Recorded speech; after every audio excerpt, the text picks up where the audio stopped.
I was raised in a Christian family, loved both my parents, not perfect, all kinds of things I could go into. Let's not go there. There's too many people doing that. But all in all, I would say I was given a well above average foundation from which to be able to know God. However, you know how it is when you hit around 18, 19, 20, you start, or at least I started unraveling everything, taking all of that, putting it on the table, and really doubting, really questioning, really kind of deconstructing, what do I actually believe for myself? Am I just brainwashed in a Christian family? Is this just a cultural identity that I have as a Christian? Or what do I actually believe? Somehow I had enough sense to take these things to God himself and say, like, I don't get this. This doesn't make sense to me. You're going to have to square these circles for me. You're going to have to show me that you're actually worship worthy and good, because right now I'm not seeing it, bro. Yeah. And that was the type of wrestling that I did. And I will just say, this is the part about Christianity that, to someone who hasn't experienced this sounds so bizarre and almost mystical.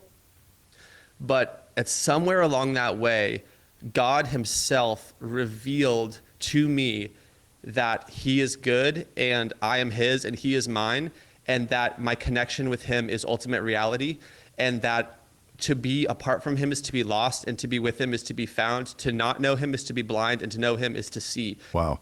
At 19 is sort of when God broke through in that way. Yeah, but right? Again, kind of as a process. Many nights going to the beach alone and howling at the moon, working out my salvation with fear and trembling, not understanding things, and some nights even cursing God, if I'm being honest, and saying, I mean, I could go into, I've said this one other time, but there was one night where I actually said out loud, it was after a long, tough conversation with a friend. That conversation ended. It was literally 2 a.m. and I just said out loud, I was finally alone, and I just said out loud to God, I don't think I believe in any of this. I don't believe in a spiritual reality. I don't believe there's any angels, any demons, any God, any devil. I don't believe in any of this. The whole thing is a brainwash. I don't believe it. And I said that out loud in a very aggressive way. Yeah. And the best I can describe is, for the next about 2 hours, some sort of hand of protection that had been over my life was removed, and I experienced some version of demonic torment, some version of hell, to the point where I peed my pants. I climbed a tree. I punched an 8-inch hole in the ground, just being tormented. I was just in utter anguish. God woke my roommate up at 4 a.m. with the message, your friend is in trouble. You need to go find him. And I was looking at our college campus, I was at least a half mile away from where he was, but he pinpointed to where I was and came and started praying for me. And after and dealing with the demonic attack that was happening there, and after 30 minutes, things calmed back down. I fully repented. I was like, okay, you got me. I'm never gonna doubt the spiritual realm again. That was hell. That was the worst. And it's interesting how God works too, because that experience was something that didn't sell me on God's goodness and worship worthiness, but it did help me understand that there is a level of protection that he has had over my life.